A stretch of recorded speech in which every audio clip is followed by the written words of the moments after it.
What is going on, people? How are you doing this lovely Sunday?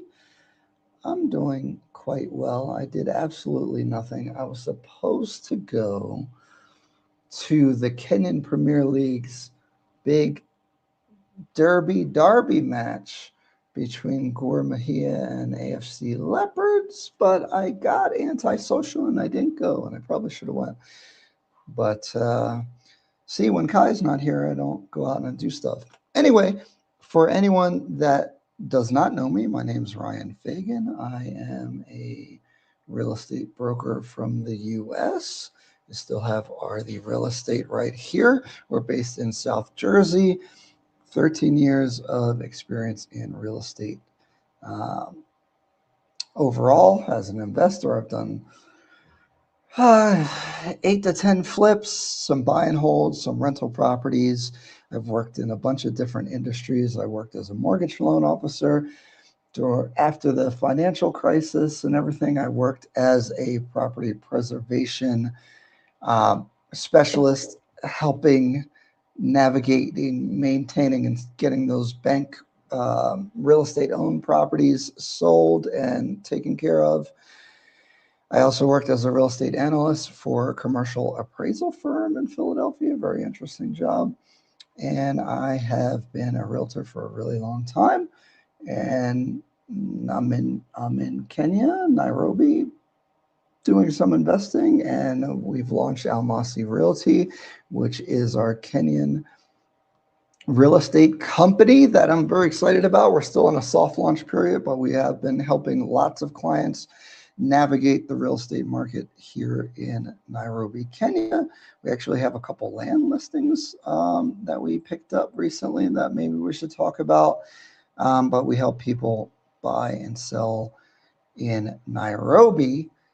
And I've been here for almost 5 months now for this. I kind of come back and forth. This is the longest I've been here concurrently. Um, and so, I've been noticing some things. And it's obvious, but I feel like it's time to talk about Nairobi's planning because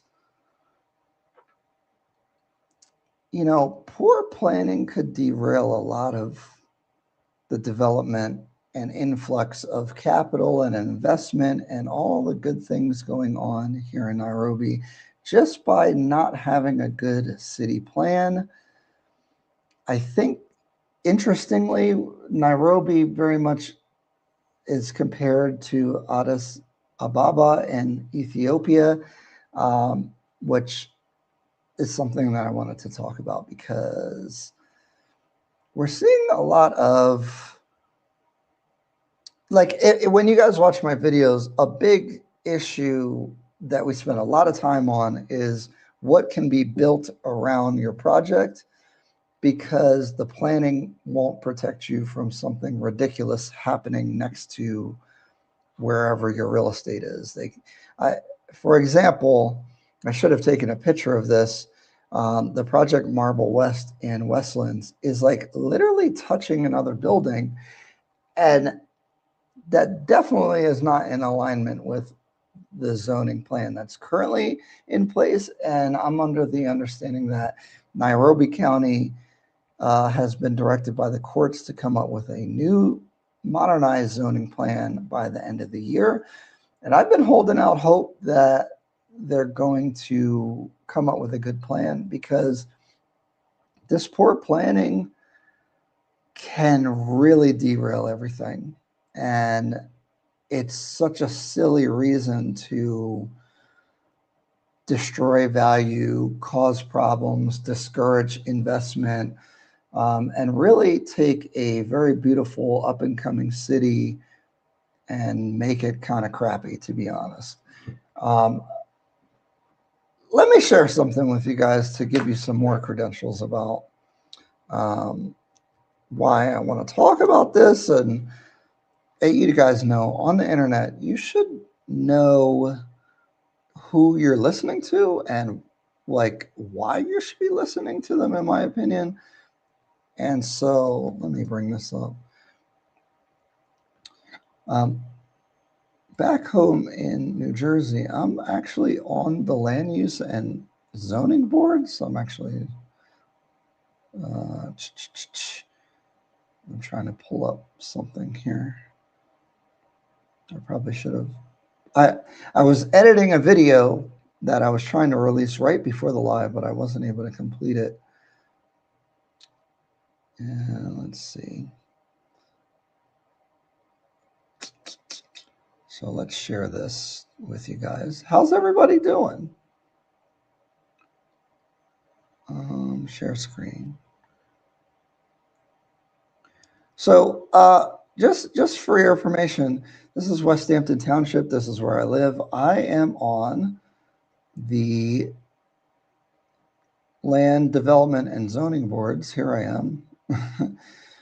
And so I'm pretty familiar with zoning. I'm not the most knowledgeable person. A lot of these guys have more time as zoning officials than myself, but I'm pretty familiar with the stuff. I see some best practices, and so it's getting to me a little bit. I was driving on Olatoktok Road in Killaleshwa. I see a project this close to the next one, and you see it all over the place, and it doesn't have to be this way. If you had good zoning, and you know, and I know a lot of Kenyans are going to say, well, it's not really the zoning on the books that's the problem.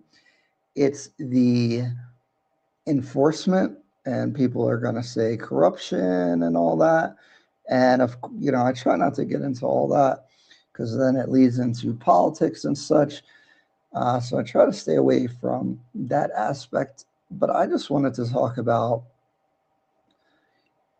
Nairobi has a really great opportunity right now. It's becoming an international city. It's on the map. A lot of people are coming. There's a lot of investment coming. I guess not everyone thinks that's a good thing, but if with good policy, not even just with zoning, but with, dealing with the rules with foreign investment, that money should be helping people in Kenya as well. It shouldn't be in enclaves of foreign investors for sure. That money should be spreading around. So the more money that comes, the wealthier everyone can become in Kenya and Nairobi. And what I'm concerned about is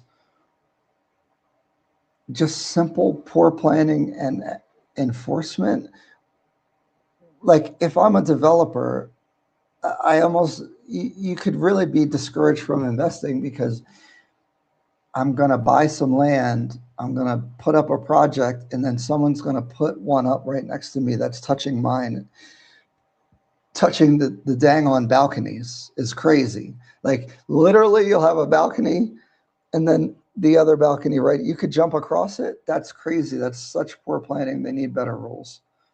MH, hey friend, yes, I fear our friends who claimed about corruption were right. Yes, because I know that the side setbacks are supposed to be 3 meters each and the street setback should be 6 meters. So why are buildings touching each other? But even the 3 meter side setback, meaning that if this is the edge of your property here, you need to be 3 meters off of the edge and then 3 meters from the next edge. That's not nearly, so there should be some sort of ratio depending on how tall a building is next to it, what you can do with the spacing. Because actually a commenter came up and said, how would you get a fire truck in between the buildings and all kinds of issues that come up with that. Although concrete buildings are less prone to having fire problems. But, I think things will continue to get better, but I'm really banking on them catching up. So I've been consulting with a lot of you guys, and one of the things that I've been explaining, or at least from my perspective, is that the market, the development is ahead of everything. So property management, infrastructure, city planning, zoning, enforcement has not caught up to the rapid level of development. And I mean, that's a natural thing. Like, because it's happening so fast, it's very understandable that the systems, especially government, have not caught up to resolving this.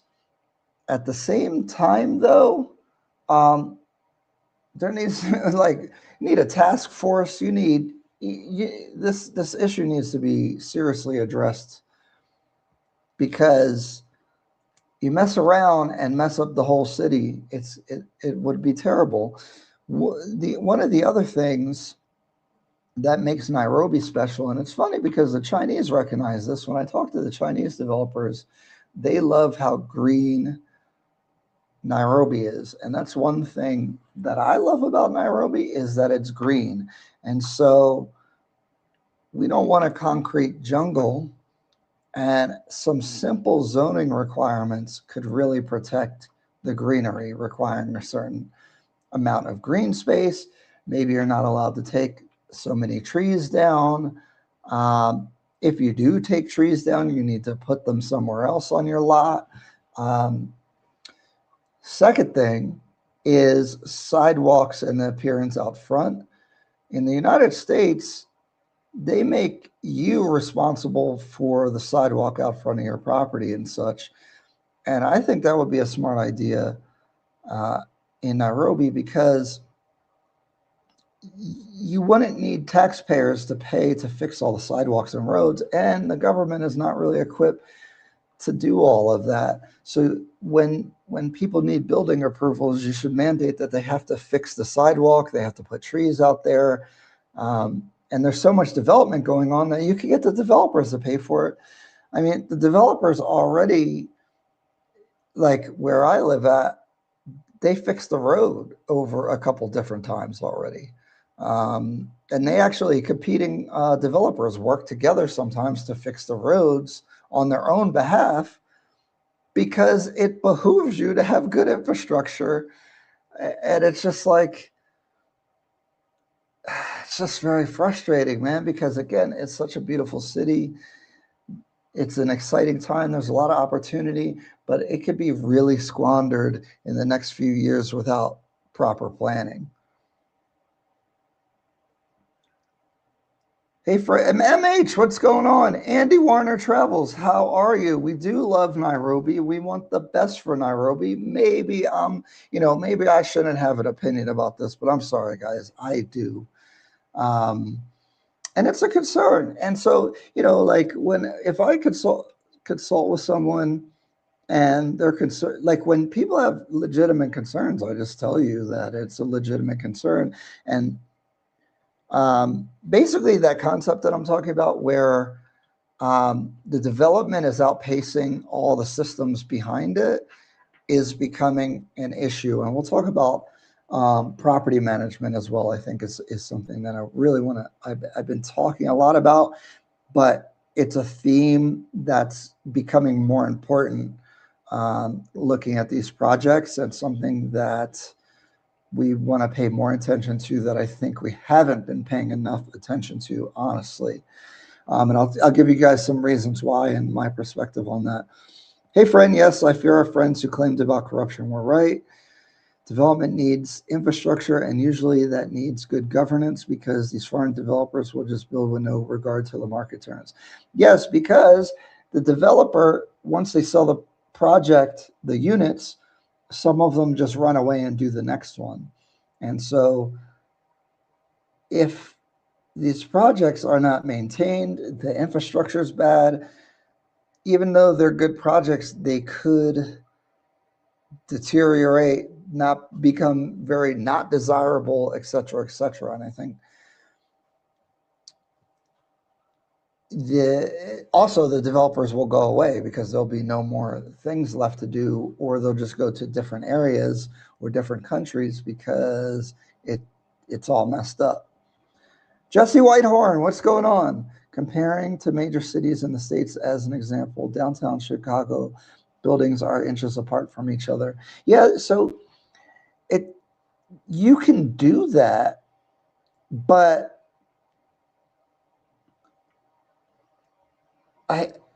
it's not organized enough, right? So you'll have a balcony and a balcony, and I think if you knew what your neighbor was capable of building, then you could redesign your stuff. And I think I just think there needs to be a little bit more rules, and they need to be enforced if they're not being enforced. The developers don't care because they sell and move on. Next African country is in sight. Yeah. And see, that's not happening in Ethiopia from what I've been looking at. And so that's the thing. Also, Nairobi could continue to do really well if, because if the money goes away, it's going to change everything. I fear that it's corruption too. Willis Wilson, what's going on? I was going to hit you up because I was going to ask you to go to the game, which I ended up not going to because I was by myself and I got antisocial. We should have went to the game. I'm sorry. Andy Warner travels. Just the Chicago skyscrapers were first built over 50, 100 years ago. Much of that we know today. That knowledge, yeah, that's true. Kai talks about pavements every single ride along. Is it because, the sidewalks being messed up is annoying because it would be nice. It's not, there's areas that are, look, Kenyans walk because they're used to walking, but there's certain areas that are annoying to traverse because the sidewalk and there's holes and ditches and rubble around. And I'm not really, I don't mind it actually, but it's annoying because why don't you just make the developers fix it?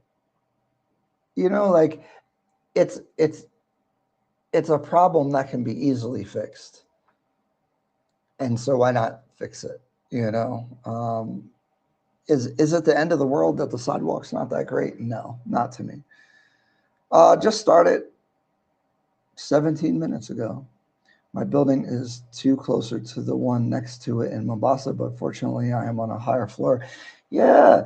And then look, this is what's going to happen as people become more aware of this. They're going to not want to buy things, and it's going to affect the economy and the prices and everything, because now you have to be so scared to buy something that maybe you don't do it. For example, the Diplomat guys, actually, almost everything is sold out except for the backside of their Block B. But the backside of Block B has a lot that's big enough to probably build a high rise. Also, it's easy for someone to purchase because it's only 2 houses there. So usually, like if it's a lot of different owners, it's a little bit harder to convince them all to sell, and you need them all so that you get all the land to be able to build. And so there's a bunch of units available on that side and nothing available anywhere else.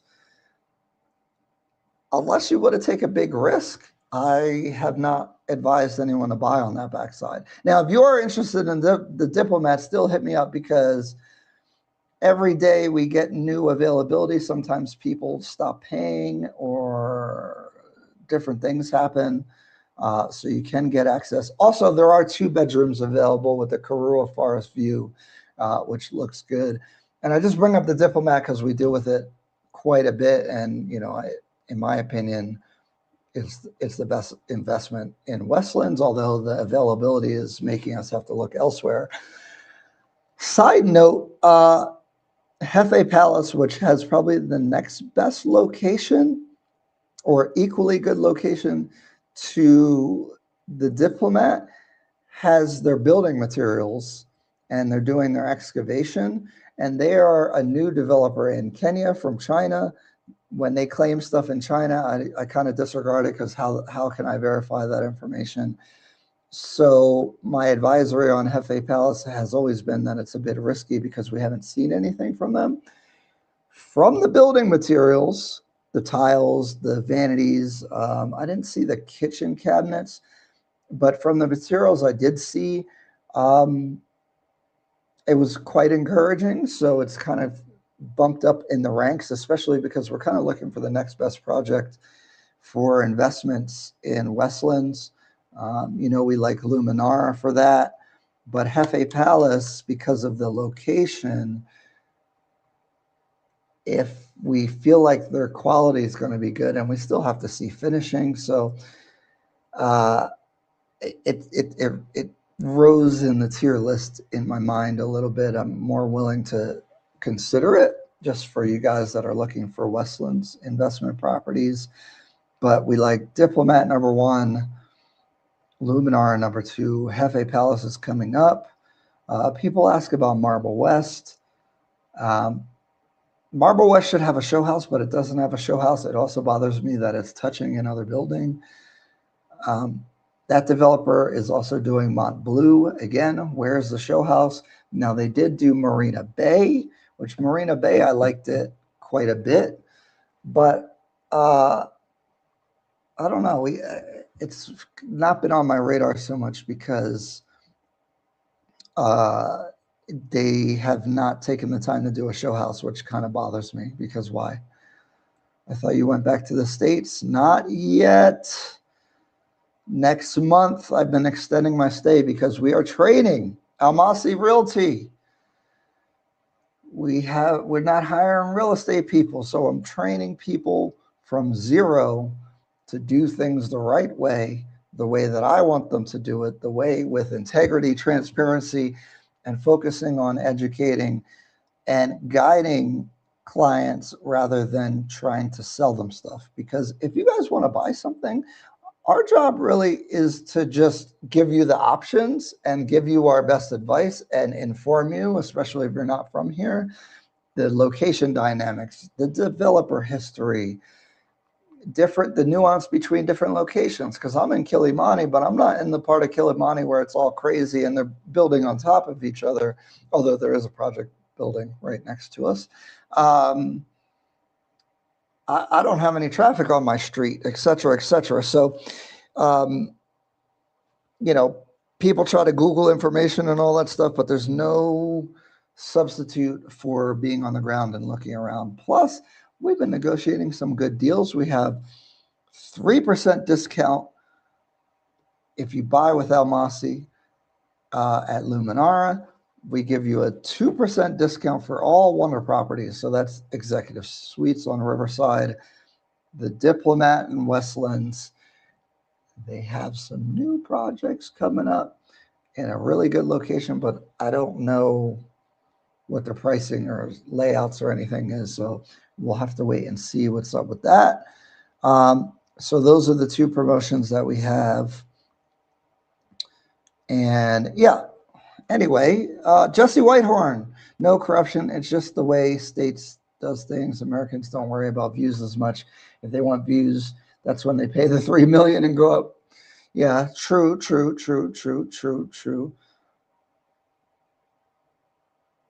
Sewage and drainage need to be worked on too, and you should speak on this. You're now a stakeholder. Yeah, I would speak on it, but I don't know any real information. And people keep saying that it's a problem, but like, we'd have to speak to an engineer who knows about this stuff or something that is aware, like, what is the sewage and drainage issue? What's the capacity of the city? I don't like just talking. So like, we need the right people to talk to with the actual data. And that's the hardest thing here, is finding people that want to talk about this stuff, are willing to talk about it, and are qualified to talk about it, and actually talk about data. Because if you guys watch stuff and read comments, there's a lot of people just talking. They don't know what the heck they're talking about. They're in our comments just saying anything, and it's just like rumors and hearsay. And some of it is true, but some of the stuff is conspiratorial. Look, I hear all the narratives out there, but I don't absorb the information unless we can verify it somehow. And advise everybody else to take that. For example, the Airbnb rates, vacancy rates. I don't like to do a lot of financial calculations, even though, I went to college for this, right? Like, the reason I don't is because I think the underlying data is not reliable. So if I'm making decisions on a quantitative side, on, return on investment, price per square meter, stuff like that. For example, price per square meter would be very helpful, but I don't trust the developers' gross square meters. They include things in a strange way. Sometimes part of the common areas are included, the balconies are included. If you guys notice, I'll ask them how big the balcony is every time, what's the depth of the balcony, and they rarely know the answer to that. And I know there's a drawing, and I'm like, why don't salespeople ask the depth of the balcony? Because just because they tell you you're going to have a balcony, is it usable? Is it even big enough? I've seen projects where the balcony, you can't even, like, all you could do is stand out there. Well, then I might as well not even have it. Mustafa, what's going on? JB, what's going on, man? Yeah, that diplomat view is going away. It's going to drag down the other unit's value. Yeah, so, well, this is the problem, because now, so when this is the thing here, actually, and my perspective here in Kenya, when I operate, is that you can only trust yourself, your own eyes, and maybe the opinions of a whole bunch of professionals all combined together when it's cohesive. And because you can't trust anything, you have to move very carefully, which basically makes you very conservative with your money, which you should be here.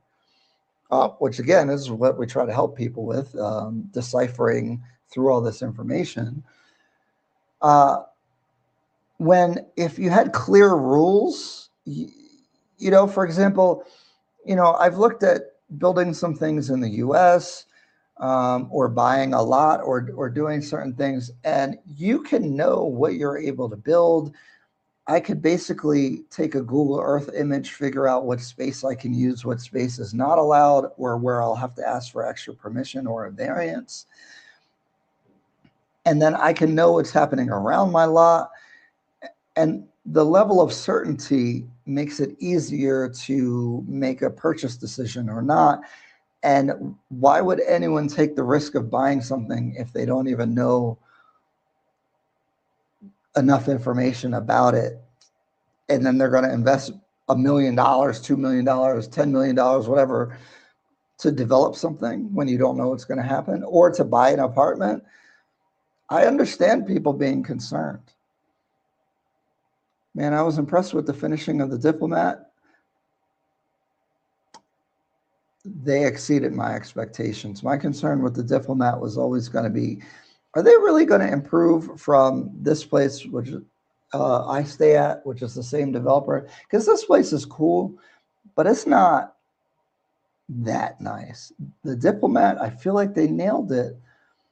I don't love the gray tiles in the bathroom. I think they're good tiles individually. I just don't think it goes with the decor that much, but that's a small complaint. I love that they give us a lot of closets, lighting, desk. You don't have to do a lot of furnishing. And I think it reaches a quality standard that any international travelers going there will appreciate. People are concerned about having 800 plus units. That's never been much of a concern to me, because, again, there's thousands of units coming on the market around that same time period. And so everyone's going to have to fight it out. And we'll see. And this is the thing. Poor planning can really mess Nairobi up. Like the demand is coming in, but if people start feeling like, if I invest in this 2 years later, my investment and the value is destroyed because of poor infrastructure, poor planning. They're building crazy stuff right next to me, or damaging my building because they're excavating so close to my building that it's hurting my foundation. There's all kinds of crazy problems. Water, power issues, sewage, like people are talking about, which I don't know if there's a sewage problem. People keep bringing it up, but like someone's going to have to describe it to me a little bit better. I guess there probably could. I mean, it seems probable that there is potentially an issue, but I've never personally observed a sewage problem before. Marina Bay is falling up. I have to go over there. I don't know if that's true or not, but MH is pretty reliable. We got to talk about management. It's important. Mont Bleu Show House is available. It is. Oh, we'll have to go over there. So maybe they're doing the show house at Mont Bleu and not Marble West, but that's weird because I thought they started Marble West first. Did you see the Verona show house? Jesse, yeah, I saw what you sent me. It looked pretty good. Mont Bleu wasn't bad. Yeah, because the Marina Bay people are pretty good. Just had the topping event. Yeah, I saw that. We didn't get invited. We didn't get invited to the Cheval one on Riverside, which looks really cool. We're still in a soft launch for Almasi, so I'll give them a pass on that. That's okay. No, have they been posting, Jesse? I'm excited to see it. They have a great layout, hired a great. Yeah, okay, but what's up with Verona? I don't see them making a lot of progress on that structure over there. Something's weird about the people to me, man. Sorry. Strange. Hey, Ryan, have you noticed the decline in real estate purchase since the Middle East war and fuel? No, I think Nairobi benefits from instability in the Middle East. Those Dubai investors, people, Nairobi, come on, Nairobi, they're not shooting missiles. Yeah, the sidewalk's messed up, but we could fix it. Come on down, come to Kenya, come invest. Plus, you don't have all them crazy laws they got over there. Guys, I don't like, look, I was in Iraq and all that, so maybe I'm a little biased, but I don't got no interest in the Middle East, to be honest. Fuel shortage, there was never a shortage. The price did go up, though.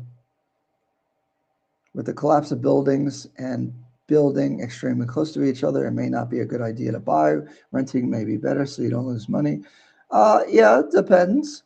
I always tell people, especially in consultations, there's more risk buying here. It's more risk, guys. If you're conservative, you don't like taking any risk, don't buy. Literally, don't do it. Even for me. So if you're in my members, I talk about some of the investments I make in the capital markets here in Nairobi. I only put them in members only because I am not promoting it, and I get worried that you guys will chase these very high return percentages, but it's a lot of risk. Plus, I don't know, can these companies go out of business? I don't know. I'm not moving my life savings or any amount that would make me jump out of a window if I lost it. And so I invest with a certain amount that I'm okay with risking. And I think that's an important thing to point out to you guys is I think you guys get it because I'm not promoting Nairobi. I'm not promoting real estate in Nairobi. I am providing information for those of you guys that are interested and my perspective on it. I don't care if you buy or not. I don't think you should buy if you're scared of the risk. I tell people that.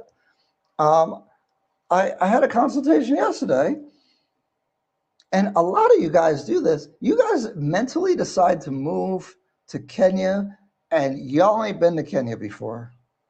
And when they say that, I say, stop. Stop it. Just come visit. Rent a place.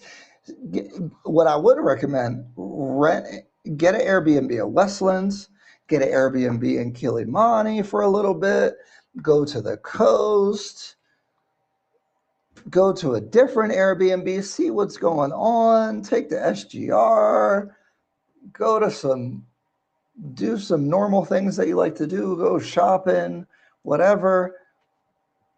Guys, don't they're like, I want citizenship. I want to go get my residency. I'm like, just visit, please. Like, stop. Because moving fast is how you're going to crash out anyway.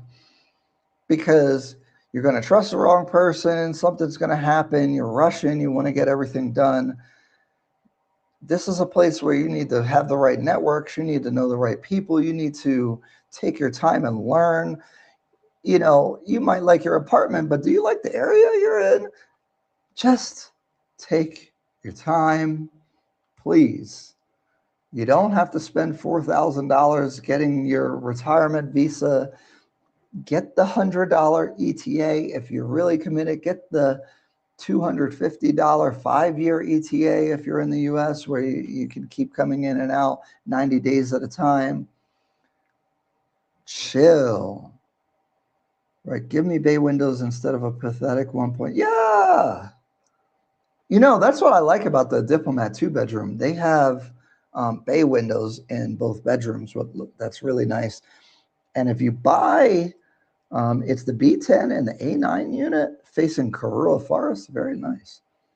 Thoughts on Silva? I usually don't like these hyped up places that are real expensive, but that location, yes. But it's 12 million Kenyan shillings for a studio. Is it worth it? I actually think yes. I think if you buy over there, you'll be in a really good situation. I like it. I haven't been to their office yet, but I'm just saying in theory, I like the theory of what it is. I have to do more analysis. I've been training. So it's been a little hard for me to get everywhere. And I owe you guys some more content. I might actually have a video on Belgravia. We'll talk about that in a little bit as well. Don't let me forget to talk about management. I have some key points to talk about there that contributes to the overarching point that I wanted to make about Nairobi planning.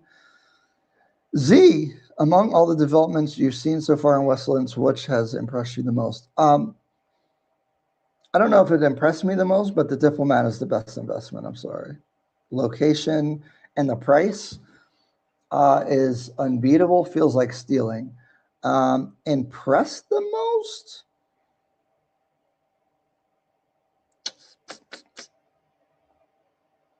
I have a lot of high hopes for Luminara. I really like them. I'm biased. I like them as people. I like the developer. I like Mona over there. I like their sales team. I like the attention to detail that they're giving things. I think the one that probably would be the most impressive, actually, though, would be Brookside Oak. The developer of all the oaks is really high quality, and I like the renders, and I really like the location. But the price, 8.2 for the 1 bed starting, is quite high. But that area in Brookside is probably worth the price. We didn't do a video over there, but I've been there. I'd like to go over there and do a more of an assessment, and Oak West as well. I haven't been in Oak West, and that's probably a hole in my Westlands criteria because they're really good. Bianca, you're opening my mind to things I never even thought about. This is so cool. You have a lot of knowledge on this topic. Keep doing what you're doing what you love. You could tell it's your passion. Thank you. And, you know, that was the whole point of this, is to expose people to something. I'm not promoting it. I'm just like, guys, the life is short. The world is big. Don't waste it. I wake up every day thinking that. When I come, I'm like, dang, how am I in Kenya? I'm in Africa? Really? Never even thought about it before. I have a whole company out here. We're employing people. What? So, and we're helping people. And the people I meet, I met some cool people the other day at Ivy Park. Shout out to, if you're listening, I won't drop their names, but um, super cool conversation, very talented people. Everyone has such an interesting story. I really love it. Like, I really love being here. I get to do business, which now we can make some money actually. And business to me is fun, figuring things out, dealing with the risks here, and also helping you guys avoid some of the problems is very rewarding. I've just been having a blast, even though I've been a little stressed. It's just like we've been doing a lot. Uh, I'm running at 100% of my capabilities at the moment, and I know I've been slacking on the content. I've been training a team. I'm trying to figure out certain things, but I appreciate that. Mr. America, hi Ryan. What do you think about Shovel? Looks really cool. They didn't invite me. I don't know. I didn't get an invite to the event, but I like what it looks like. We gotta, but guys, like really getting a hold of a development takes a lot of time. We got to spend probably 2.5 hours with the developer or the salespeople or whoever we can get access to, going over the project, doing a site visit, looking at the area, trying to figure out what's going on next to it, the lots around it, because again, your value will get destroyed because of the poor planning and zoning rules. The developer history, we got to go look at their other projects. We got to ask them a lot of questions. A lot of due diligence. I try to get to the Chinese. Sometimes they won't have a person that you can speak to because they may not speak English. So usually my goal is to get to the highest ranking level person. And so if you guys notice, like certain developers, we'll talk about more because I have more access to them. And it makes me feel more comfortable because we have access to them, honestly. Like I could call the director for Wonder Properties right now and talk to him if I needed to. I wouldn't, I'm not going to waste time, but same thing with Luminara. Actually, it's funny. We had a pretty big meeting with the Golden Mansion people. And that was kind of interesting. So we'll see. They have another project coming up. They invited us to the event. They were, I told them I didn't really like their project that much, because I have to be honest.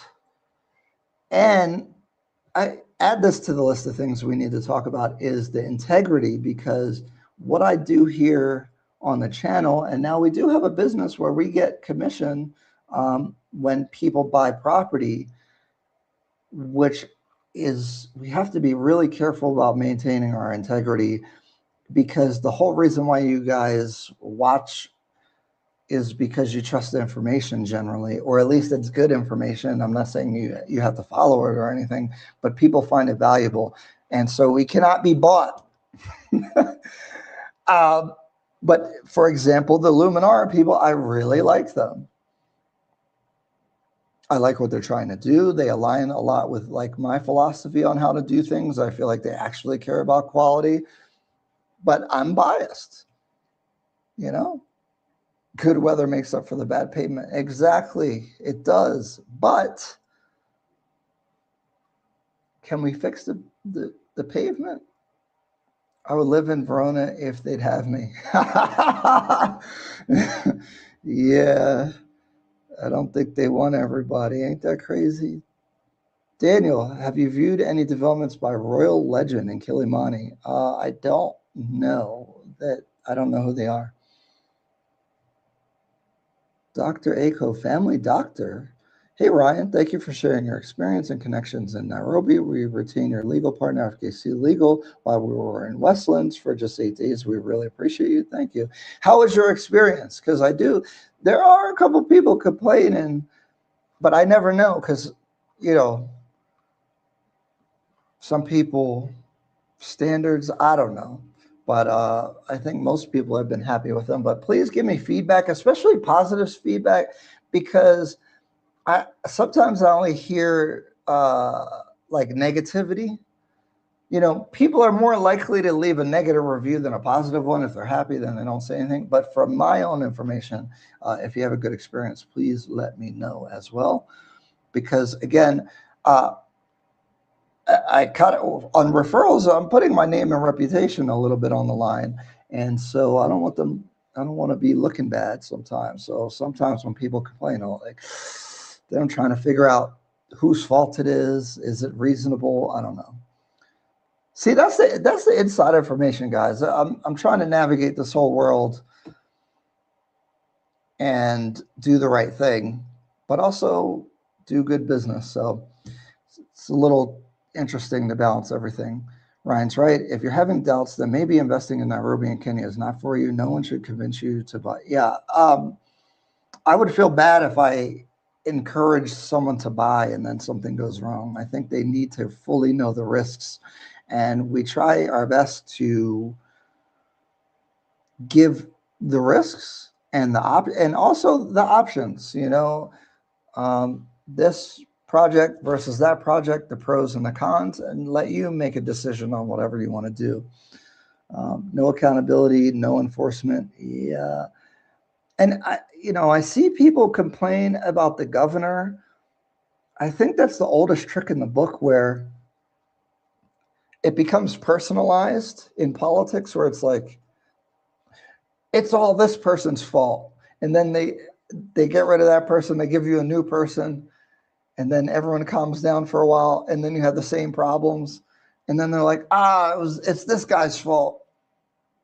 It's like the oldest political trick in the book is keep throwing people under the bus when these issues, I think, are systemic and societal. Oh my gosh. All right. I'm on one today because a lot of people complain about the government. They're always trashing the government, complaining this is broken, corruption, this and that. First of all, the government is a reflection of the people in some ways. I mean, not in North Korea and certain places, and maybe less so here because of how the system works. But this is going to be critical. Hopefully they don't throw tomatoes at me. But I love it here. I love the people here. But it is an observation. The same person saying everything's corrupt and messed up and nobody does nothing right be walking down the street and throws trash on the ground or throws crap outside their car. And I'm like, this is a beautiful place and you're destroying it. And I'm sure they don't think or care or even consider that. But if you're willing to litter your own place, what does that say about you? And I don't think you can complain about anybody else when you're the problem. I see it every day. People throwing stuff outside their car, walking down the street, just throw it.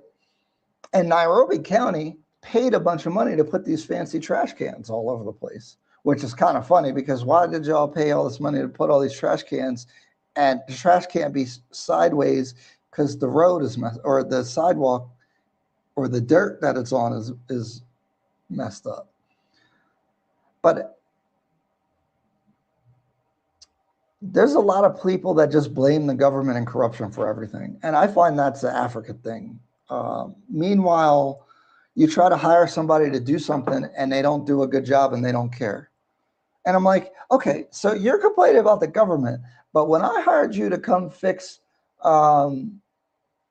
these cabinets that I wanted installed, you did a lazy half-assed job. So then you want to complain and say that these politicians are doing a lazy half-assed corrupt job when you tried to get the most money possible for the least amount of work without any effort and you didn't show up on time. Like, I'm sorry, but individuals need to hold themselves accountable because there's a lot of people complaining about the systems in government and y'all ain't doing the right thing either. Sorry. It's a thing. There's a lack of accountability because when I try to hire somebody or get something done, the behaviors of people is generally pretty weak. And then they'll turn around and say the economy is bad, this is corrupt. I've had these conversations. And it's like, well, you're the same as these people you're complaining about.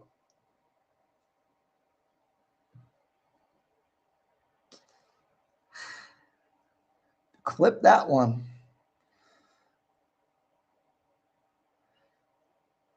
We'll see how that goes. MH said that. I don't know how, you know, I'm not saying that. And so Kerr, Ryan, in your assessment, what do you think about the progress on Emerald Spring and Westlands, and how do you think it compares to the project in Kilimani? The GY Group is one of the best developers I've seen. Emerald looks great. It's becoming a landmark in Westlands. They put that nice green light on the building. I really like them a lot. Criticism is that their 58 square meter one bedroom is pretty small, but they delivered exactly what they said they were going to deliver so far. We haven't seen the common areas or anything like that. It's a little annoying because this other crappy developer that built Shangri-La is building another project right next to them that's going to block some of their views, and it's like pollution to me. And so you have this really nice building, Emerald, and then you have these other crappy developers around them. It's annoying. So Amethyst does not have their NEMA approval. They have not been able to do the groundbreaking. Amethyst, I'm sure, will deliver as good or probably better than even Emerald. Their pricing is very steep for Kilimani. Also, I think they're about 33% sold. But the problem is that who knows when they're going to even be able to begin the process because the community is fighting that development. Also, I like Dennis Pritt, but I don't like the particular road and area that Amethyst is at, honestly. I didn't love the site, but one of the best developers, and whenever they clear up the issue, I'm sure they'll deliver well. I think they have another project coming up in Westlands, but I don't have the details yet. Belgravia looks nice, but the prices are high for the location. Can you explain the DSQ and studio differences? Yeah, so the prices are high. That's why I've been pushing, because at the discounted price, it's it's still high, but it's not as like outlined or out of the market range. Especially the one bedroom is actually in line. Now, my point with first, I think, excuse me, oh my goodness. First, they're going for a higher end thing. So if the quality is higher, they can justify the price. This is what I told them. This is why they're doing the show house at the GTC that is coming up in August. So people will be able to see the show house way earlier. and decide if it's worth the value. So let's get into Belgravia. Belgravia is the same people as Luminara. I really like them, but it is they're going for a luxury thing in Kilauea. Sorry guys, I can never multitask very well, so I'm looking at my files here. I want to show you the really interesting selling feature that they're doing. Well, how should I do this? Let me show you the render first. I'll show you what the building looks like. I got drone footage from there to show the views, the different layouts.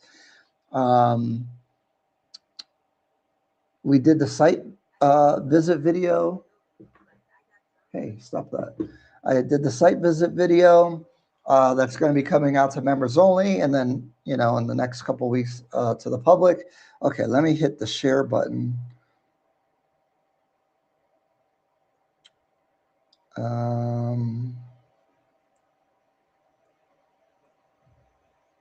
Sorry, I'm trying to figure out the best way to do this. Let me share an image. Belgravia. Oh no. Sorry guys, 1 second.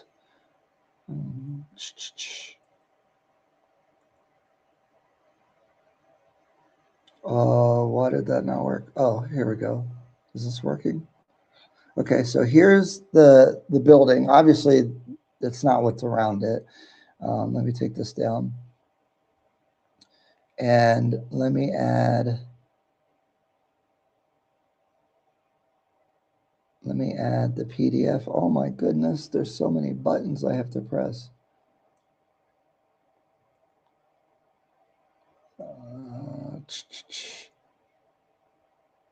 Wait. Oh, I can add more images. Okay, let me do the 2-bedroom because this is the one that I was interested in. Okay. I did visit Diamond Bay. I did not like it at all. I don't even consider it because I went to the event and I saw the show house and I did not like it. The only reason you buy that is because you want to save monies. Okay, guys. I guess you can't see my mouse. On the bottom right-hand side, you see how it says Mini Studio.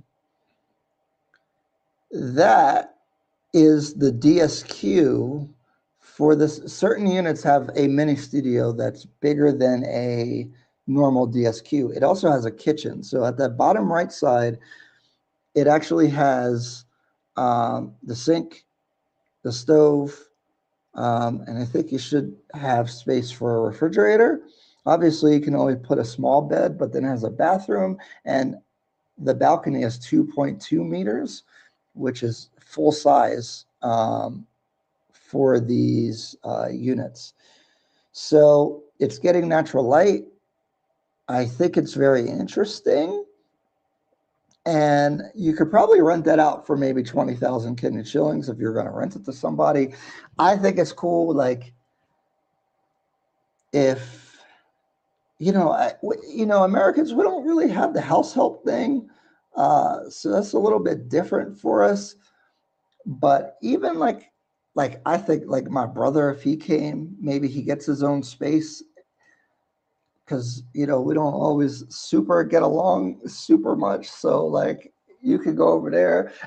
It's 22 net square meters for the mini studio.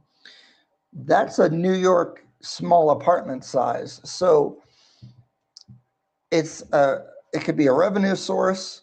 If you have house help, it's a much better place to put them or to let them stay. I think it adds a lot of flexibility. So they have these in the 2 and the 3-bedroom. And I think you have to value it a little differently than other properties that don't have that. So that's kind of where I'm coming from when I'm talking about that. Actually, let me add some of these other floor plans here then, since we're talking about this. So this is the 3-bedroom. Again, the balcony is 2.2 meters. Actually, for this mini studio, it's a little bit smaller. I'll try to show you guys some renders as well. Maybe I'll do it from the website. I like their decor style, but yes, it's a bit expensive. And then here's one of the 1-bedrooms. And so I'm not used to adding the images like this. Let me image file.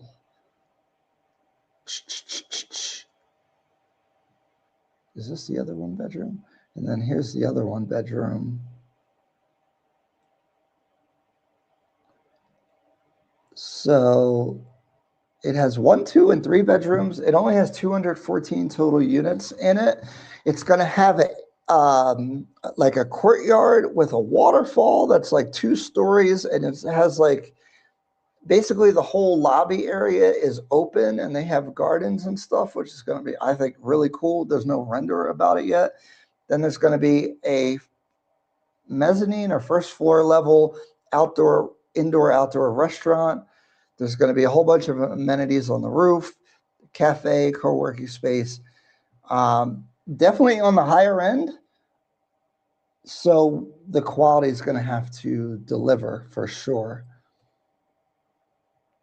Dr. Deca, what's going on? Let me bring up what it's going to look like a little bit.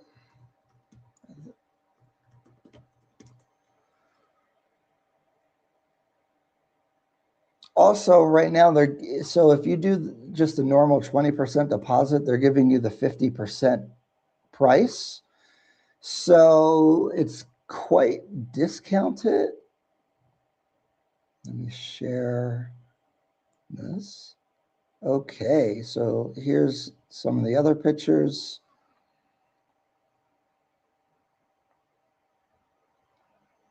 This is like their decor style that they're using.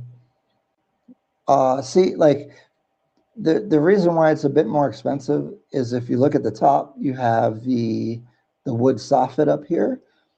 And then you have the extra large balcony, and then you have these curves and stuff. It's also lit. They have lighting here, kind of like Pandora, actually. This is the 3-bedroom design. Again, the wood on the top. They're trying to keep this tree line. You'll see in the video when it comes out. This is like the style that they're going with. Boom. I think I showed this last week, but that's the 3-bed kitchen. Cool. Here's the 2-bed bathroom, and it comes with a tub. The tub is in the shower, though, so it's like the Japanese style they were saying. Smart toilet. I just found that out. This is all the 3 bedrooms. Some people don't like the pink. We were talking about that. Way different earthy type of style versus a lot of this stuff we've been seeing. I like the 2-bedroom bedroom layout, how they look. Let me get to that. Not this one. Like, this is my favorite bedroom. I like how this is. I really like this textured stuff on the wall. And then I really like how that looks. This is the 2-bed balcony. So they're trying to take advantage of all the green space. And so that's kind of what you're looking at there. All right, let's get back to the comments. What's going on at 1870 seems to be, that's called Hosket Salt Takes Forever. And you guys paid a whole bunch of money to wait. Why? I don't know. It does look cool, but whatever. Curious to hear about your assessment on Nairobi's growth. We'll talk about it. FKC never replied to me. Oh my gosh. My, I got a screen. I'm screenshotting this. I'm going to text it to them. See.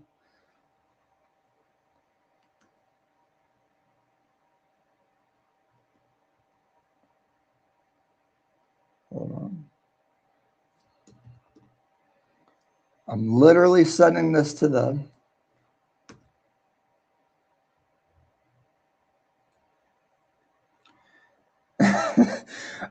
My experience was good and is still good. We are purchasing property. We'll continue to work with them to get KRA PINs residency. Nice, nice. The government has to go, though. No comments about the government from me. Yep, people get the leaders they deserve. If they didn't learn the lesson, it will keep happening. I stepped out of the room. Did you mention anything? I have not. And people just like to complain online. Less than 30% of Kenyans. Really? They don't vote? Where would you buy today if you had a chance besides Diplomat?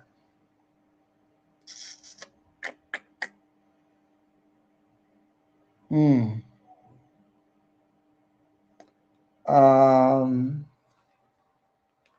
first thing that came to my mind was Luminar, but that's like an investment situation.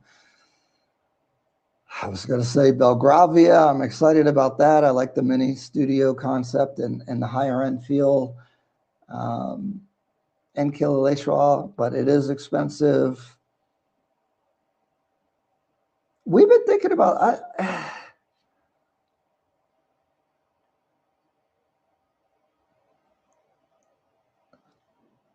the things that are purchasable to me. Luminara, maybe Hefe Palace, Brookside Oak if you have the budget for that. I can't say Amethyst because the price and they don't have their approval.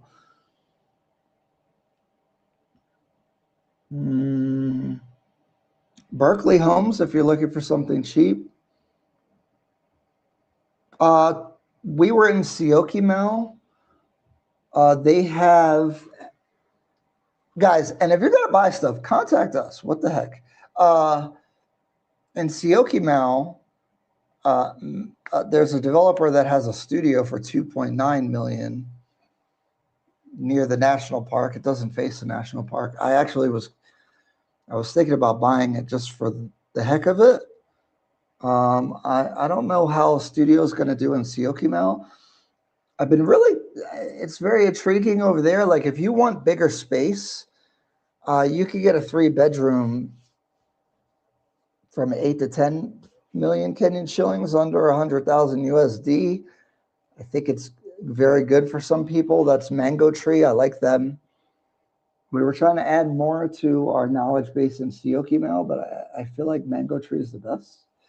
Because we went to another one, Mara Grove, but I didn't like their positioning that well.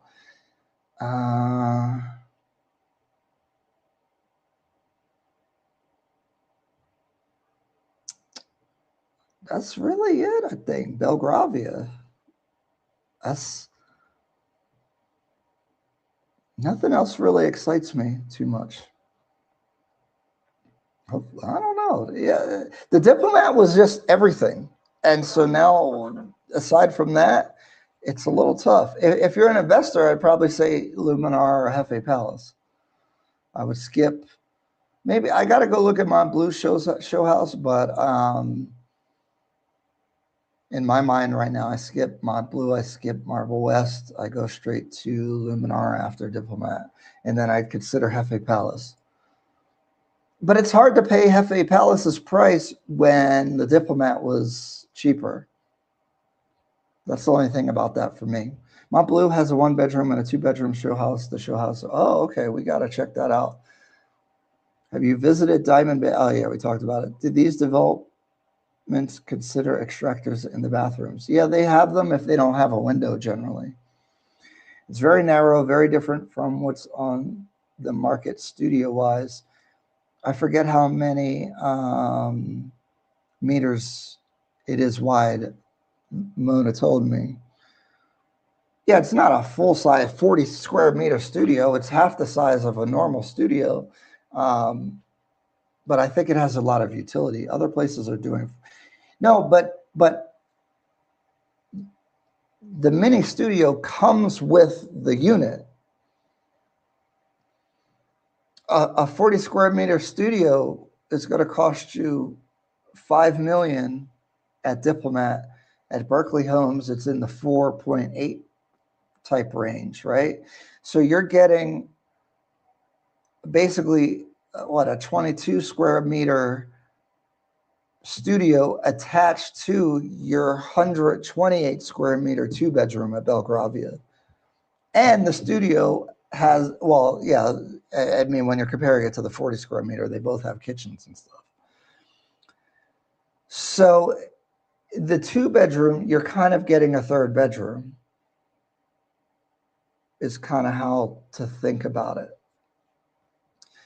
I mean, if you don't like the decor style and you're not looking for like a higher end thing, I don't think you would consider it, because it is more higher priced. It's the same thing like Brookside Oak, or the oaks in general are more expensive.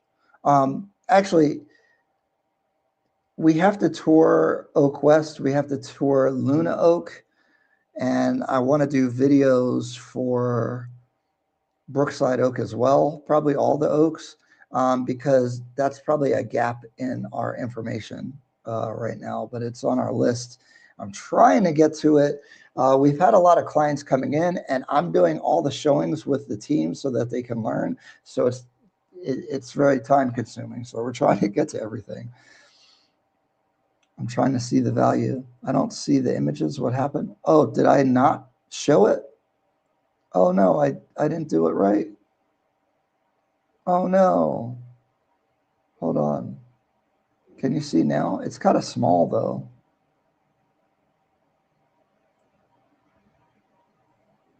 This whole time I was not showing it. This is the decor style, the 3-bedroom. This is the balcony, 2.2 meters for the 3-bed. This is, again, the style that they're going with. See, the top has the wood, and it has like hidden lights up there. Again, if you look at the top here, they have some wood, they have some different dimensional things going on. This is, again, the 3-bed. And, you know, renders are renders. So, again, the show house will be done in August. I think that'll really, this is the bathroom. Again, so this tub, I think, is in the shower area. It's the Japanese style that they were explaining. And then these are the different bedrooms. Some people didn't like this pink textured panel. I think the bathroom's pretty cool. Definitely way more earthy than the shiny tiles that you see in a lot of spots. I like this, how this is, but I like the 2-bedroom the best. I do like these textured wall panels though. But let's go to the 2 beds. Not that one. What happened? Sorry. I want to get to the 2-bed bedroom. This is my favorite. I was going to do this at my house in Jersey. I was going to get some textured wall panels like that for my bed. And then, yeah, I like this on the closet. Just my personal taste. The balcony. There are a lot of trees out front. You'll see them in the video. This is the 2-bedroom design renderings, 1-bedroom. And this is supposed to be real stone here. So I think he's changing these lights. He said they're too exotic. This is the 1-bedroom kitchen, 1-bedroom bathroom, bedroom.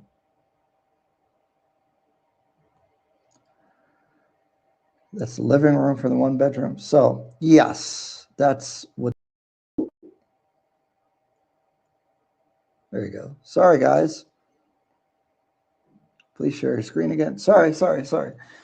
Hey, Ryan, do you think it's viable to overhaul an apartment unit in order to ask for a higher rent? And if you, yeah, it doesn't make much economic sense to do that, though. I mean, I guess if you bought an older one, but then you're, uh, and then trying to get the right people to renovate it properly, and then you're still in an old building that is going to look old on the outside. I don't know why you would do it unless you were able to get it for really super cheap. Oh no, they've built nothing in Nairobi. We have to trust it. Yeah, that's the only thing. Oh, can you please explain 20% down? No, it's not 50% off. It's that the bigger deposit you put, the cheaper the price is. So they're giving you their 50% deposit pricing for only putting 20% down. Don't scare us now. I think Belgravia may have Gaia Beat. They definitely have Gaia Beat. I like Gaia's location, but their layout is not that good. And the buildings are too close together. I spent a lot of time there. I've kind of reassessed my thoughts on that. You're right about the lazy approach to work with some handy people. Yeah. Do any of the places you recommend allow customization because I want a large balcony? There's certain things, but making the balcony bigger, probably not because it's a structural thing. You can move the provisions for electric and water, yes. So you can move the laundry, but it's a bit limited. Oak West also did their show house, really like the layout. Yeah, Oak West, the oaks are always going to be pretty good. Crystal Oak, um, Oak Breeze, Brookside Oak, quality projects. I want to go look at their show house soon. They usually are okay with interior changes. Yeah, exactly. What are your thoughts on Astra Bay? Astra Bay is interesting. That developer is pretty good. If you don't have a big budget, you could try it out, or you just want to try it out. I don't know what the rental capacity is, and those studios can be kind of small. I wish they had like a 2 or 3 bedroom, honestly, because the top floor 2 or 3 bedroom over there for digital nomads and people that don't need to be that close to the city, kind of like Siokimau. That Kitsasuru, Lower Kabete area is very beautiful, pretty convenient, not too far away. I have a very favorable view about it. My only question is, what's the rents look like? I think you'll be fine. I don't think you lose money or anything, but I just I don't have any advisory on how well it'll rent for you. Is Pandora? Oh my gosh! I love Pandora.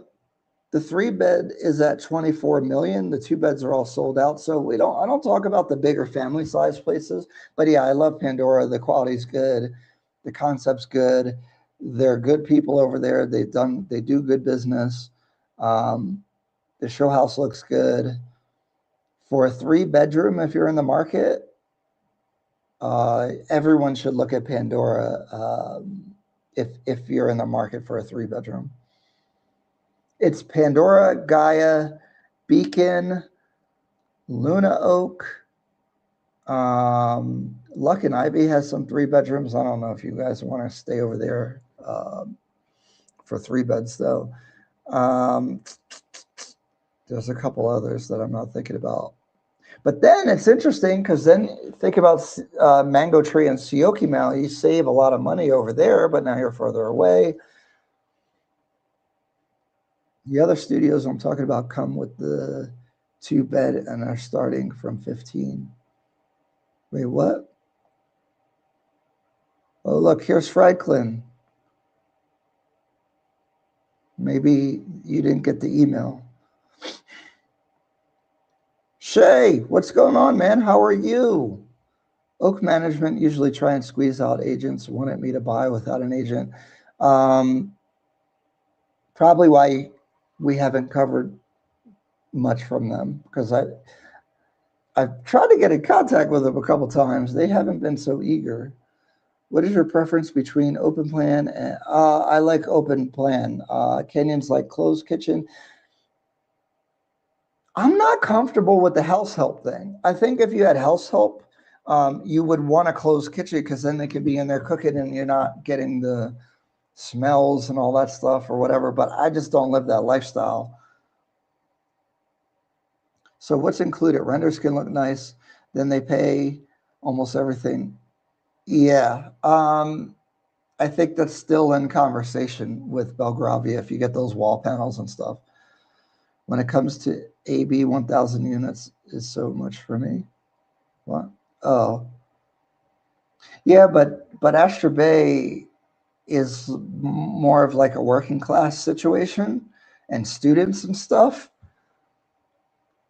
I I think for what it is good.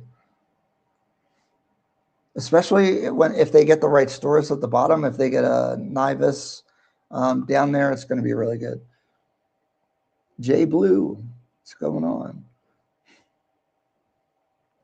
Okay, so like I was saying before, Nairobi is at a crossroads with the planning, but also just because, like I was saying, the development is all the way over here, and the support systems, infrastructure management, trash collection, all that stuff is behind. It hasn't caught up. And something that I've been getting concerned about is the management of the buildings. So one thing that I've been educated on about the real estate here is that the Chinese really just came heavy the last 5-6 years since 2019. And they really changed the game, and they're the ones who are accelerating the speed of everything here. But because the industry is kind of young, or this, like what's going on is kind of newer, there's not good companies in place for certain things, like management. In the US, they have professional homeowners association companies that manage complexes, buildings, apartments, and they've been doing it for a really long time, and they have a lot of infrastructure, and they're all built up. I mean, I know there's PDM and some of these other companies, but there's not a big reliable player in the market. And so I fight with the management here all the time. I'm like, yo, why is this not fixed? Why is this not done? Why are they not refilling the sanitizer in the gym? Why is there a unfinished wall socket over here in the common area? What's up? And not here specifically, but I've been places, the pool's missing tiles already. Like, what's going on? That's a combination of poor finishing and workmanship that we always see here. But also, these management companies, the people managing the building are mediocre at best. Poor response time, not proactive. Also, though, people either are absentee or they don't complain and they don't speak up. So I walk around, I take pictures of stuff and send it to them all the time. Like, hey, when's this getting fixed? When are you guys doing this? This is messed up. And I'm sure they think I'm crazy, but like we all have a part to play is something that I always think of. But the reality is these companies are not equipped to, they just have this laissez-faire, mediocre attitude. And I think that could be with good developers. It's definitely with the worst developers is even going to be worse. But like if me as the owner and we get people together and we want to hire a different management company for our building, Who would we hire? We would do it ourselves? That won't be much better, to be honest. There's not a player in the game that I'm aware of that we could bring in, and maybe it's more expensive, but they do a better job.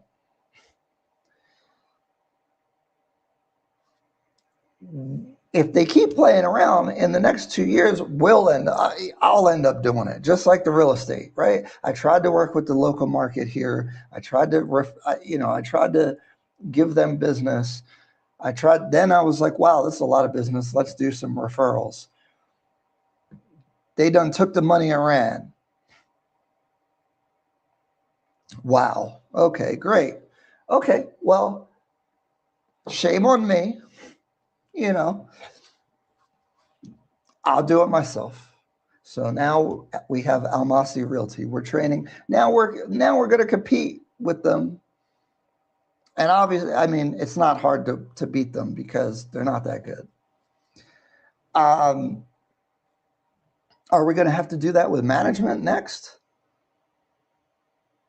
Because honestly, I feel like with a lot of things here, and it's going to sound arrogant or whatever, but if you want something done right here, you probably are going to have to do it yourself. That's why if you have a skill set coming here, there's a lot of opportunity. The poor service in many sectors is annoying, but it's an opportunity. I know when I talk to the Chinese, for example, Wonder Properties, the people here are creating a separate company for management. I know the people at Luminar are working on some sort of management solution. A lot of companies are looking into it now because the market is maturing and they're trying to catch the infrastructure up with the development. But I don't trust them either.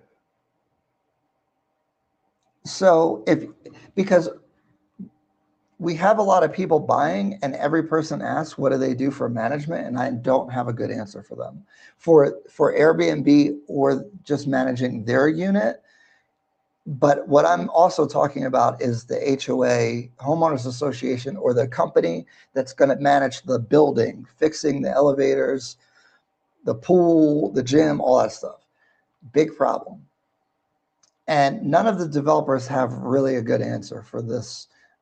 Even the developers I like, it's very vague, it's very theoretical. So that's another risk when we talk about the risk of buying here. And then that's also kind of the crossroad. Like, is a company from China or overseas going to come and take their expertise? You know, a company with 20, 30, 40 years experience in apartment management, are they going to come here and set up shop?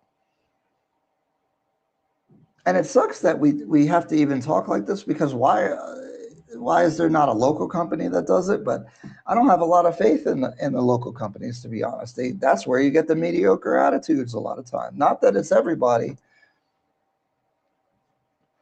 but that's just, guys, I'm like really in it, like on the business side, and unfortunately, that's how you got to be. You know, I didn't make it this way. I wish it wasn't this way. I started off trying to put people on, trying to put the agents on, trying to, you know, I wasn't even really trying to make money off of it. But dang, you know, when we sent you so much business, they're winning awards at these developers, and then they just didn't pay us anything. It's like, okay, there's a lack of integrity here.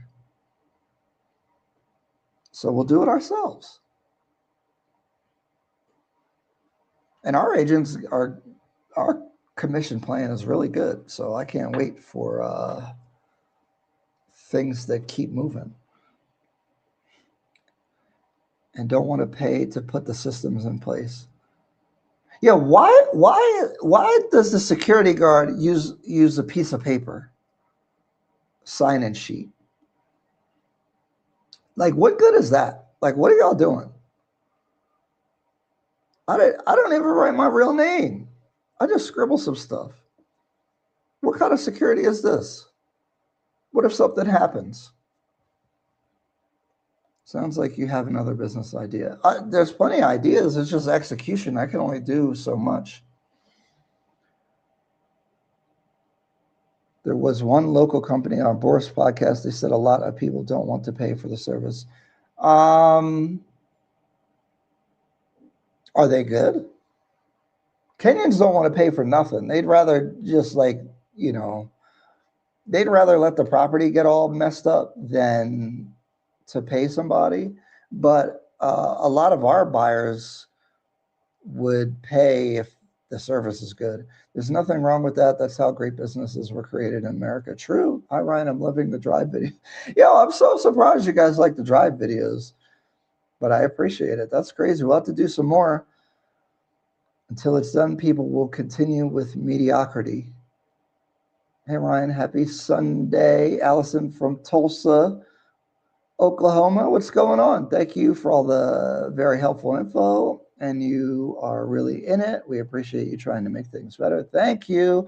And I am trying to make things better. When I'm critical, I try to be productive when I'm critical. Just like this Nairobi planning thing, like I think there's some small things that could really improve the situation. Oh, I'm glad. I don't think about Riverside a lot when people ask about projects. Executive suites in Riverside, with their current pricing before groundbreaking, is pretty crazy. Actually, it's really good. Plus, they're giving an extra $100K off on top of the other discounts that they have. Plus, we get you another 2% discount, or you get 200,000 Kenyan shillings off if you buy a 2-bedroom. Lots of good stuff there, and they've started their project. They're demolishing their current site. I just don't like the traffic on Riverside. I'm biased against it, but a lot of Kenyans really love Riverside. They view it way differently than I do, but it is considered a higher end place. And thank you guys for being members. There's a lot of you guys on here. I want to say thank you so much for supporting.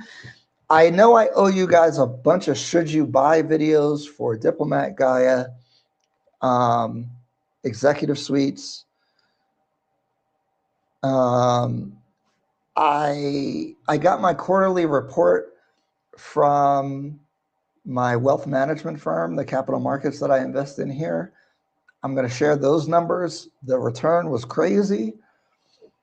That'll be a members only. All that stuff's coming. Some of that stuff might come by the time I get back to the US, where I can edit some of the stuff. Set an example others will see and believe.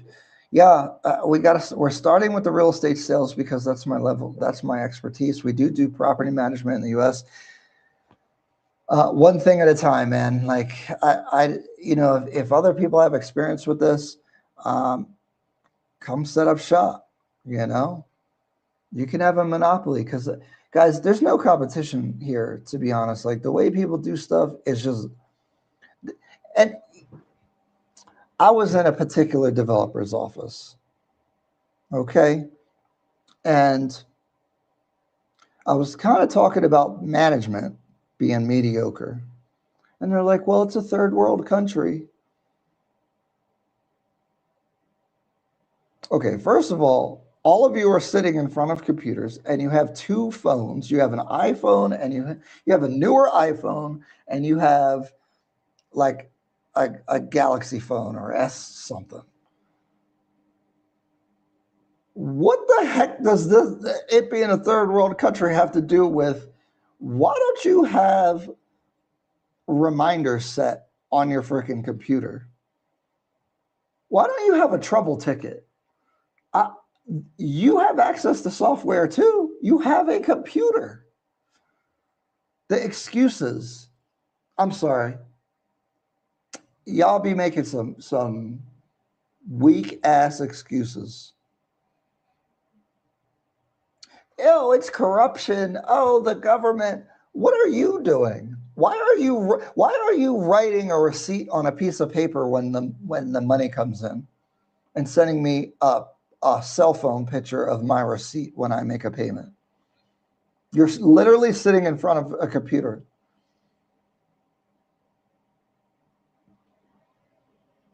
Why is the gate guard taking a log with paper? And he doesn't even know my name. I just put anything. There's a computer right here. What?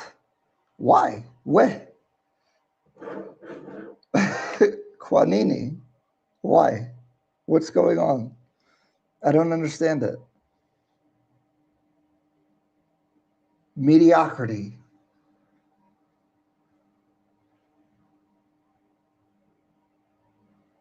Drives me crazy. Do you ever worry you'll have to pay bribes to be in business? Do you know how much I have to pay for permits and licensing and stuff in the United States? Do you know how many pieces of paper you have to fill out and things that you have to do?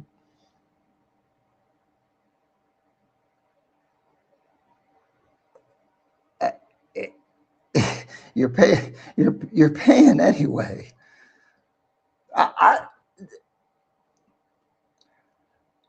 Look, I'm built for this environment. Some people come here like, and they're appalled at how certain things work. I don't see the difference.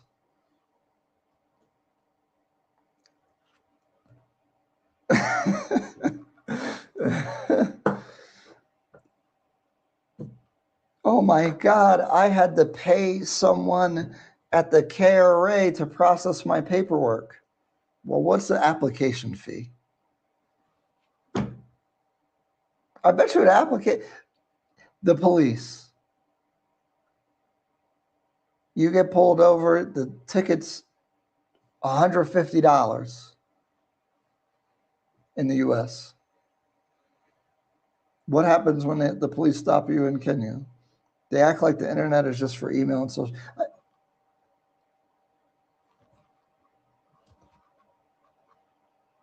It's a third world country. You have more devices than me. What are you talking about? Do you like Tusker beer? Yeah, it's cool. I like it. It's a little heavy for me.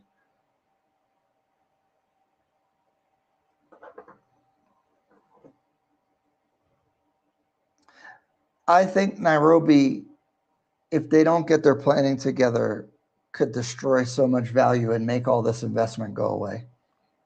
It's possible.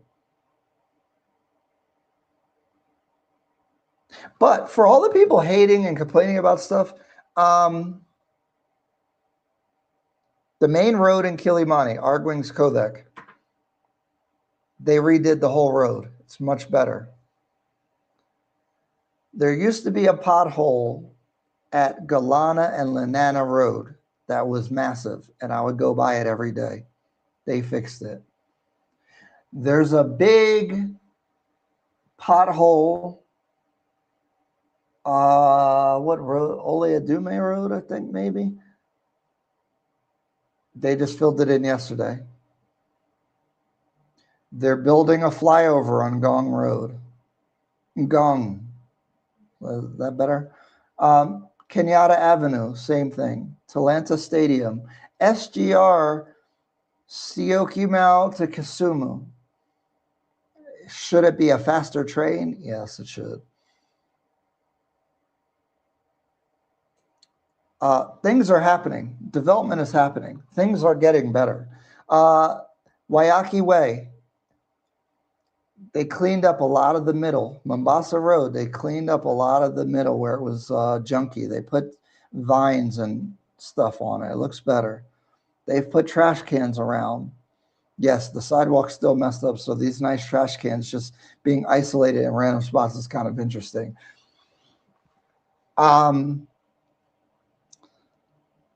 What other good things have I noticed?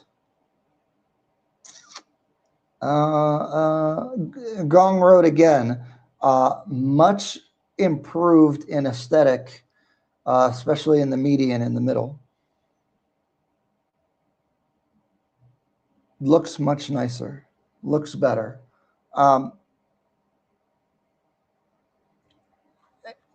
Again, not trying to get into politics, whatever.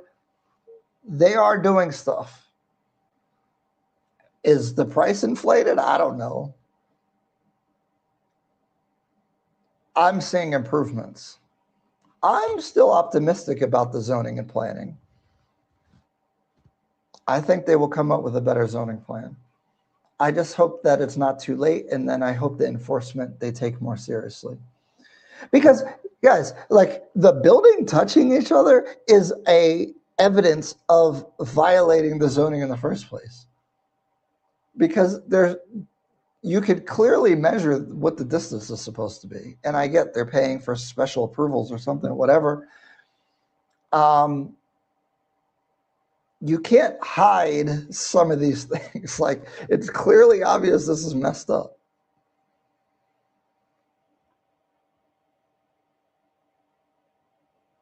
Let's check out Lanana Road developments together. Sure, hit me up. Although I'm very busy. It's hard to get right now. Yeah, the facilitation fee. I don't know why that bothers people. I don't care. As long as they actually do it and don't just take the facilitation fee and keep it. Do you have any short-term rentals available? Studio will be fine. I just want to check out Kenya, like you say, instead of just jumping in. No, I would use Airbnb. Personally, it's more expensive than finding somebody to do it, but I don't really have access to like all that kind of stuff right now. Let's check it. Yeah. Oh, I agree with all the bribes in Kenya. It's still less than everything in the US. I will change my mindset and accept their corruption over ours. There, you know what you're paying for. Guys, again, I'm I'm in local politics. That's how I'm on the land development board and zoning board in my town. Kenya is not the only corrupt place. It's just legalized in the US. What do you think political donations are? I ran a political action committee before. I'm the political action committee that I was chairing. We'd receive checks from random people and places. How'd that happen? So don't be naive. And you Kenyans, guys, this corruption excuse, I'm not having it. I'm sorry. The whole world is corrupt. That's how life works. People work for their friends, they give favors, they do that's how stuff happens. It just happens in a much more sophisticated way in Western countries. Hit the like button, everybody. Thank you. Send a super chat. Corruption is what is dragging Kenya. These cats sitting on tons of Colton. There should be free help. No. There's no such thing as free. You just want other people to pay for it.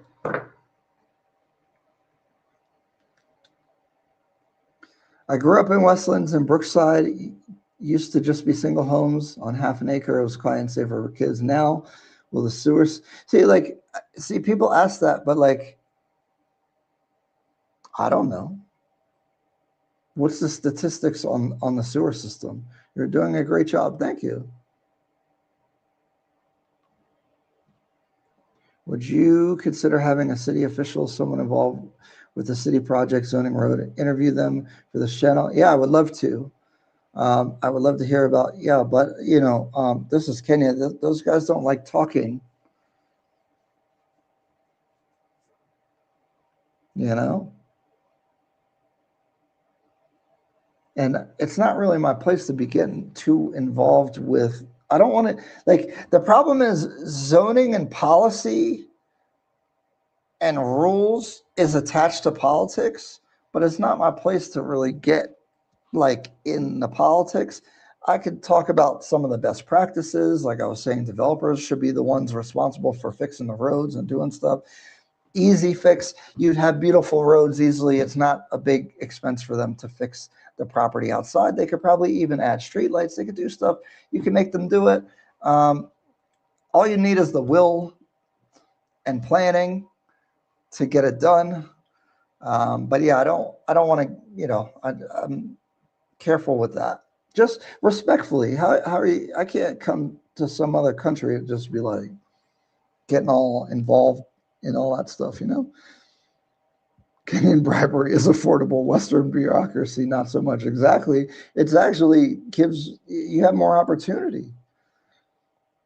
Because if you don't know somebody to get a permit to do certain kinds of things, you just literally can't do in the U.S. Kenny, you could do anything. The big the biggest problem with local management companies is taking on too much workload and thus ending up being inefficient because they don't use computers and systems. I don't get it. They'll give you a hand receipt. Why are y'all doing that? Can't even mobilize funds quickly enough to address maintenance issues because they're not doing business properly. What do you mean you can't mobilize funds? Why don't you have the funds? What are you doing? Lobbying is corruption, exactly. They are tearing down buildings along riparian lands and building two sewer lines parallel. That's good. Although this just randomly tearing down buildings is crazy. This is happening near Hefe and Diplomat, which is good. Safe for rich kids. Like, be serious, it was never kids in those mansions. Amazon is required to build new roads to their warehouses. Yeah, I mean, take advantage of the development and make these guys as a condition of the approval to build, make them add trees, make them update the road, make them do stuff. Buildings touch each other. The complaints are all over social media, but I noticed developers are now taking into account views. If your project cannot guarantee views, yes. I'd like to say that I have a part to play in that because that's something that we spend a lot of time on. And can I say that the grout? I talked to the director of Warner Properties, and he's like, "We're working on the grout." And at the Diplomat, it was better, and they used a better grout material that I don't think will get stained. I think it's silicone based because it's a little shiny. It's not sanded grout.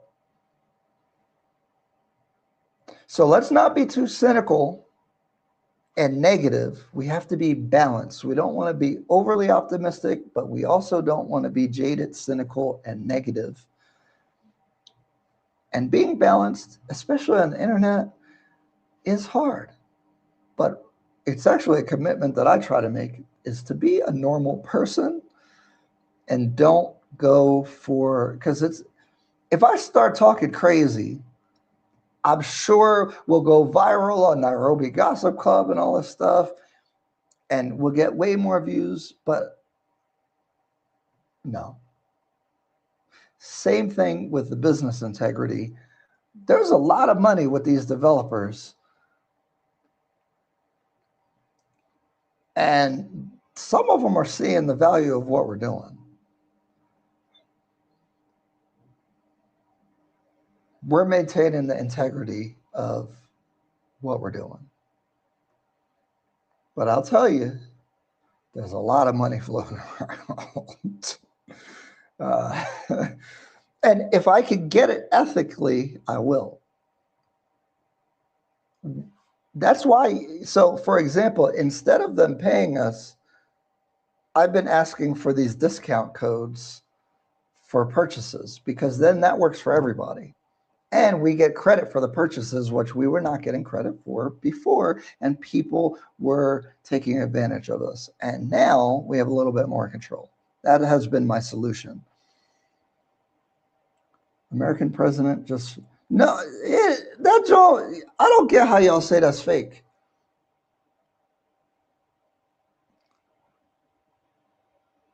Who is a typical buyer in these fancy developments?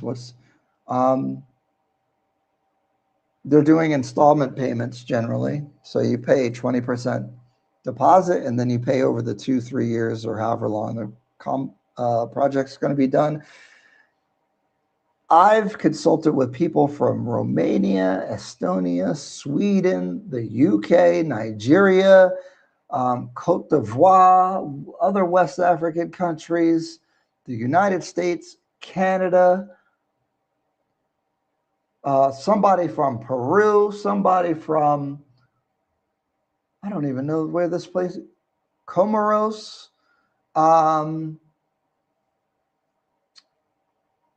China, everywhere. A good amount of them are Kenyan diaspora as well. British, Canadian, US, Kenyan diaspora, very impressive people. Ethiopians, Somalis from Somalia that live in the US or other countries, Canada. It's literally the whole world. Nairobi is an international city. It's coming on the map for investment, business opportunity, retirement, tourism. It's so exciting. And that's why I think that the planning and strategy needs to catch up soon so that they don't blow this opportunity. The other thing that needs to happen is that whatever happens with taxes and rules, that money needs to find its way to among the people, trickle down, or however you want to say it. Trickle down's a horrible phrase these days, but that money needs to cycle in the local economy. It can't just stay in these foreigner enclaves. Grout is all you. Dang right. We be killing them for the grout. What's the number to contact you on WhatsApp?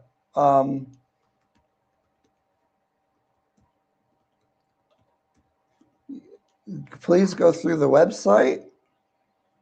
Fill out the contact form is the best way to get in contact with me. I have too many people contacting me. So our client coordinator, Grace, we'll have to, we got to figure out our content plan for Almasi and introduce you to the team. But Grace will help keep me organized because,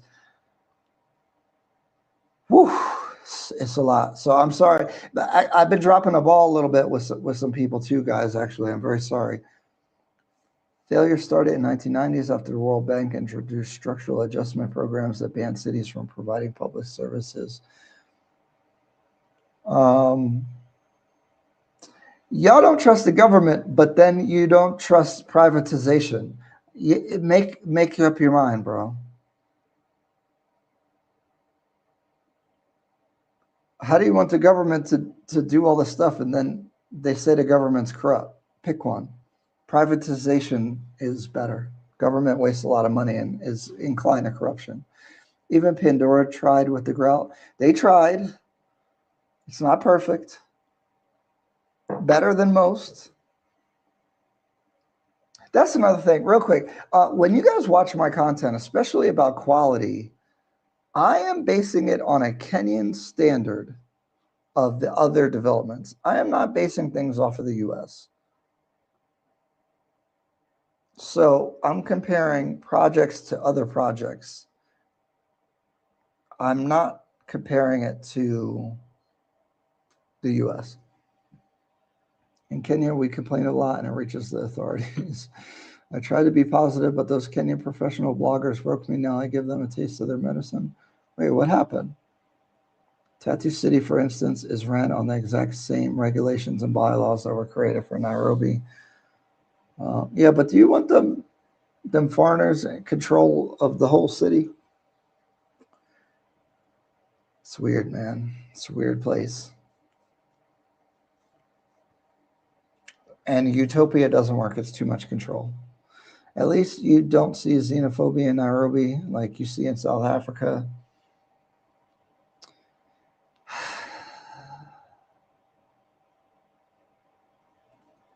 They fighting the wrong people over there in South Africa. If Africa is so poor, how people there can apartment houses, cars, all without, because they save money and don't buy Gucci belts? If the African, yeah. There's people have money in Africa. Trust me, they got more money than me. I promise you. I'm at places where they definitely got more money than me.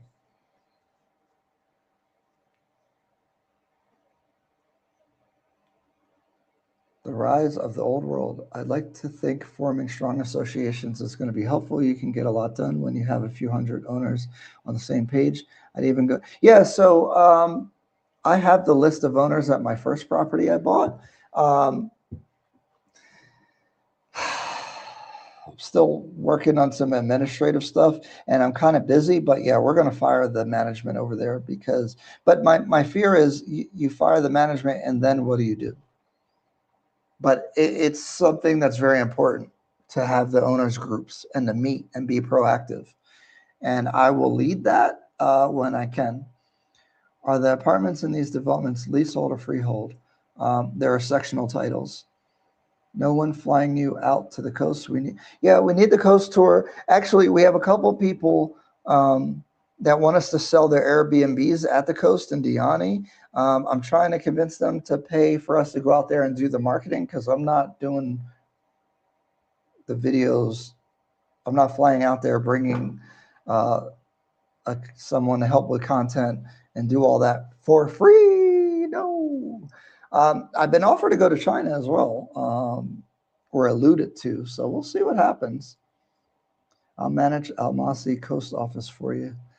Let me know. Although I'm way far from getting to the coast because we have 2 employees. We're still working on that.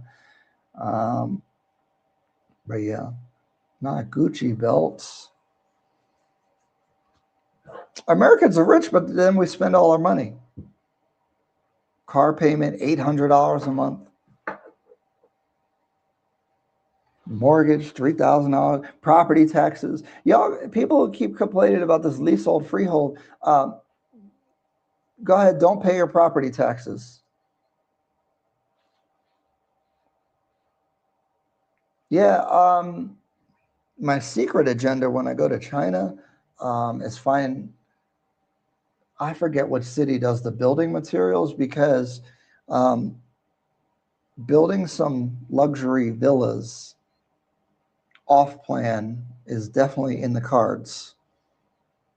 We buy an acre, we build one show house, and then we do the second or third one on off plan after you see what we can do.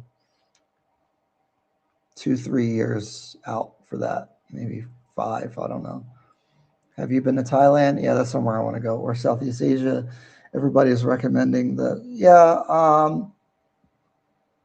I haven't been, but I do want to go. Um, I don't really get into the whole black thing all the time, but I like Africa. It means something to me. So when people blacks it to Thailand after, never mind. Home's going for 140 million shillings in Lavington, looking into each other's window. Yeah, that's crazy to me. We're going to build stuff like that, not in Lavington, because I don't have that much money to do that. But I will not have people looking into each other's windows. They will be properly spaced out. 80% of America economy is consumer spending. Exactly. I can assure you that no one is buying houses and cars in Kenya without loans. It's just, I can assure you that they are. I know them.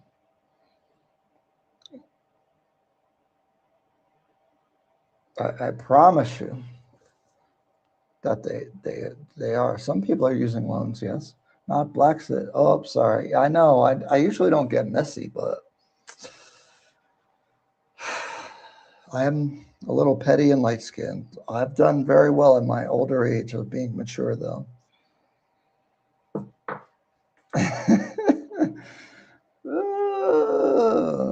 The internet's a weird place, man. I hope I never succumb to whatever happens to other people. That diaspora initiative guy builds on the coast. I don't know that guy. I've spent close to a year in all countries in Southeast Asia. I would still absolutely invest in East Africa. Hey, Franklin. Dr. Deca, $10 super chat. Like you said, corruption is worldwide, but I feel Kenya is an important country in Africa that has a more progressive, open, and welcoming society. That's why I'm choosing it. You know, I've talked to some other Ethiopian people and someone from Rwanda. And you see, in Rwanda and Ethiopia, things work much more straightforward. But the chaos of Kenya and Nairobi is what creates opportunity.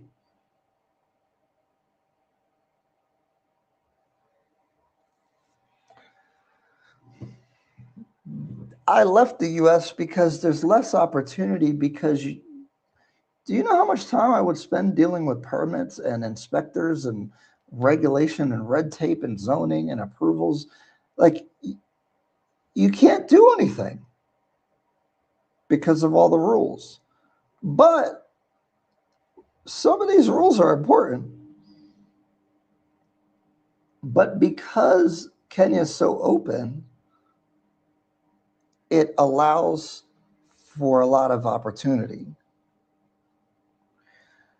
And that's why these crossroads are important for Kenya and Nairobi, to set smart rules that don't clamp down opportunity, but it doesn't allow people to wreck the city with crappy buildings and bad infrastructure and such. I know we're in the age of extremism in either direction, but balance is actually what's needed. So I think it's interesting when you compare Kenya to Ethiopia and Rwanda. Even people in Ethiopia and Rwanda see opportunity in Kenya. And that is somewhat of a result of the open environment that leads to some chaos. See, when you try to organize and structure things, now it's hard to move within the structure. It's very easy to overregulate or overplan. And the thing is, if you leave the system open, for example, this whole channel, we spent a lot of time trying to help you avoid the problems. So you see, if there's a developer that is unsafe or is bad at building or bad quality, we won't advise, like, you won't buy from them. And that could solve the problem, but still need some rules. That's my opinion. People running to Thailand and Vietnam because the rent there is about half of what it is in Nairobi. Both countries are really dope, but the opportunities there are not close to what's in Africa. I don't know. I don't want to be a whole minority walking around everywhere. The shade is real shade. He's on YouTube. Okay. The Wandering Lawyer. I'd say C is amazing as a religion to take a break or to get some time away. I agree, though, that there's nothing like Africa in terms of Southeast Asia. All for kicks. Hey, Ryan, been listening and multitasking. You were thinking of Foshan in China, building materials, also Guangdong and Guangzhou. I don't know how to say their words, have specific materials. I watched.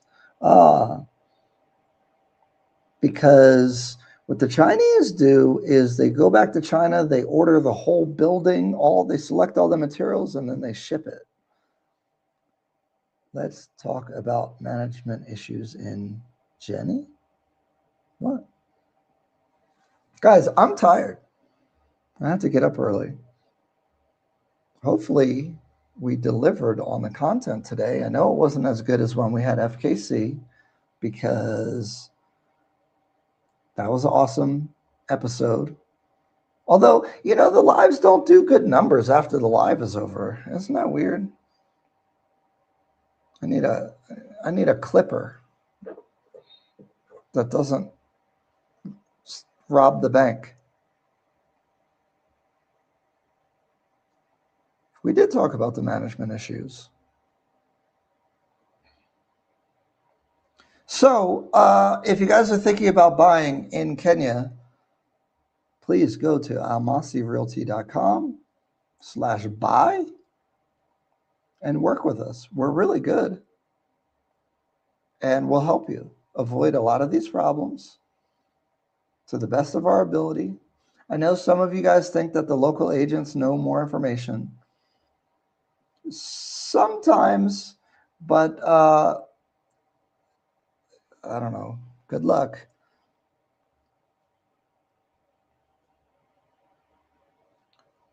Yeah, we will. That's just a whole separate world with the houses.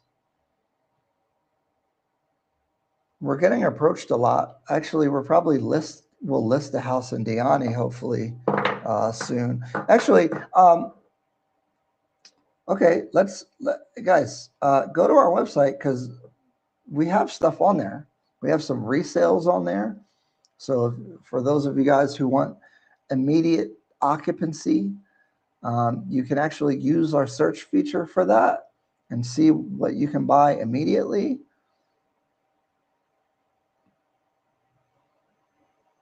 Dang, y'all need to stop. Why y'all being mean to Austin?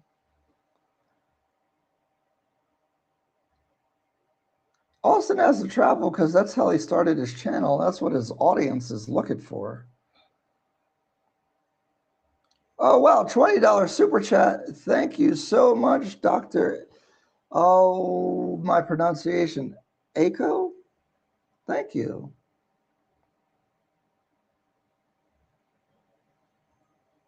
Hold on, let me, thank you so much. Thank you. I appreciate that. So on our website, we do have 2 land listings that we've reviewed. One of them is at the coast. All you guys that love the coast, it's in Mtwapa, which is in Kilifi County, but really it's not that far from Mombasa. 6.85 M, negotiable a little bit. And then we actually have some people selling Syokimau land. It's 18 acres, or no, it's 11 acres at 18 million an acre. That's 203 million Kenyan shillings.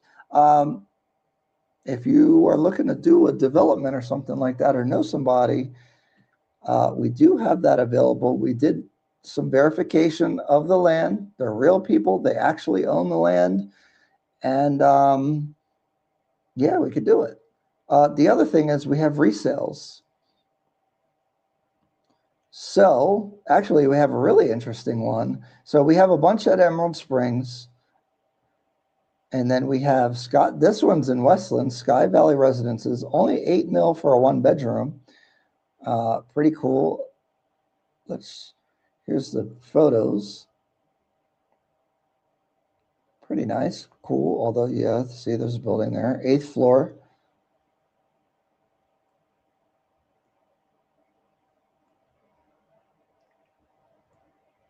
It's cool.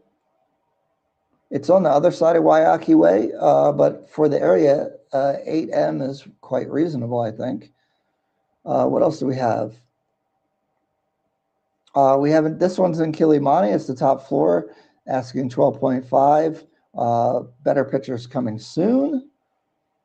Bunch of Emerald Springs from 10, 9.5 million, different units, 15th floor, 14th floor, all 1-beds. You see the resale prices, though, guys, are quite high.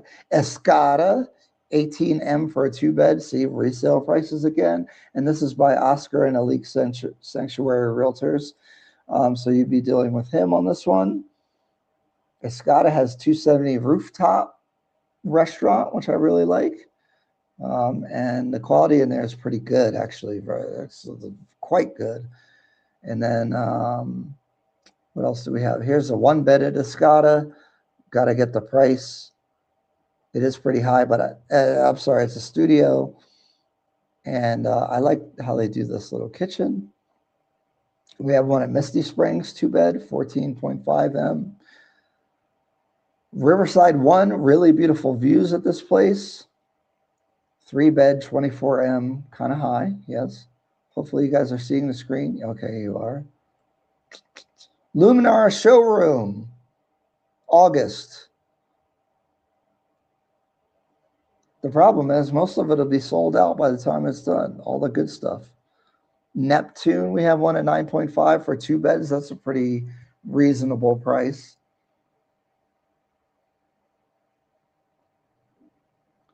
Diamond Oak, 4-bed, 28 M. So those are some of our resales that we have. So let me get back to the comments real quick. Yeah, I'm working on that. When there's a button to do it, but then it messes up our filters. So I've been trying to figure that out. Believe it or not, I've done the whole website myself. I've had to learn a lot. The other thing is I want to put a keyword search bar, but I haven't been able to make it work because the addressing system doesn't work in Kenya. And so the bar that's like the coding for it, for Google Maps and everything, does not work because they don't have zip codes and city, state, and all that the same way. So I'm trying to figure out a way, like if you put Diplomat comes up, or Westlands. But the filters do work, so I'd recommend using the different filters on there, and it will work. I think I have some information about the Fundi issue. almasirealty.com, fill out the contact form, and you can send me a message. Can you show other real estate options for rent or buy other than high-rise buildings? We can. We have to verify the owners. We have to talk to them. They have to send us the listing information, et cetera, et cetera. So it's a bit time consuming because we don't just list anything. We'll be working on this, but I think like you guys, when you see the prices, you're going to realize why we're dealing with the apartments first. Do you know when Luminar? Yeah. August. I was thinking, oh yeah, okay. Oh, our favorite shea butter auntie. Yeah, I saw she was in Thailand. Guys, it's really hard for me because you really should wait for show houses, but if you wait for show houses, you'll never get a good unit or a good discount. So you have to have a good relationship with the developer and get in early. Executive Suites is in that phase. Belgravia is in that phase. But again, you haven't seen anything from the Luminar and Belgravia people yet, so I understand. But if you want the top floor at the lowest price, and you see the resales, you got to get in early. But Executive Suites, Wonder Properties, you know they've done a lot of projects. The Diplomat looks good, so that is a good property if you like Riverside. The discounts, don't even look at the prices they have listed because you can get it for way less. Great job on the site. Thank you. I know there's some funky things about it still. I'm still working on it. Thank you, though. And adding those properties, like the resales, trying to get rentals on there, land, we do a lot of vetting. But if you do want to sell something, let us know. We can list your stuff. If you want us to do marketing, though, there's a cost. But to just list it on the website, we just have a commission if we happen to sell it.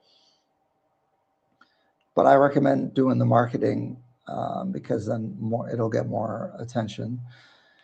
If you don't like the property after the show house, you can pass it on to someone else. Yeah, that's a good point. Best to grab the units early. Absolutely. The website's really good. Thanks. I'm constantly trying to update it. I know that it's still a little clunky, but doing the best we can here. I like the map search, actually. I recommend if you're coming to Nairobi, use our map search and like look around so that you can understand the locations a little bit better. That's something that I did, is always look at maps. If you're visiting, when you're in an Uber, open your map and look around and see where you're traveling, how you're getting there, the different roads. If you really care about knowing about Nairobi or any place that you're at, it's a really good thing to do. Love the driving videos. Very helpful to see what's. Yeah, I'm trying to show the areas without getting harassed, because filming outside is always a problem. So the driving was our solution to that. I appreciate that. I really didn't think people would care about it that much. So it's good. Also, we've been doing more site visits to show you guys the site, help you select units. I've been trying to pay for drone stuff for the projects that we like, where, for example, Belgravia, we sent the drone up from a couple different angles where you would be buying from, so you could see what your potential view will look like. Again, this is stuff Almasi is doing to try to help you make a better decision. Dr. Deca, thank you, thank you. Willis Wilson, thanks for being a member. Dr. Deca, $10 super chat and a member. Thank you so much. Dr. Ako, family doctor, $20 super chat. I appreciate the support. I appreciate all the members and everybody commenting to make this always an interesting, fun time. If you guys need me, let me know. It's getting hectic. I'm sorry if I dropped the ball. Please give me a little bit of grace while I'm getting our system set up. We're building the plane as we're flying it, but the information is good. And we, if maybe we drop the ball, we will never drop the ball in the transparency, information, and guidance that we can give. Whether I'm in country or not, I can help. So I appreciate your guys' trust. I appreciate your guys' participation. And we're doing our best. So, I'm tired, guys. And it's a busy week. I've given myself a job. Why did I do this? But I love it. But I can't. I'm running in overdrive currently. All right, guys. Have a good day. Hopefully everyone's safe. Everyone's living their best life. Don't waste your life. And hopefully Nairobi gets the zoning and rules and enforcement together. See ya.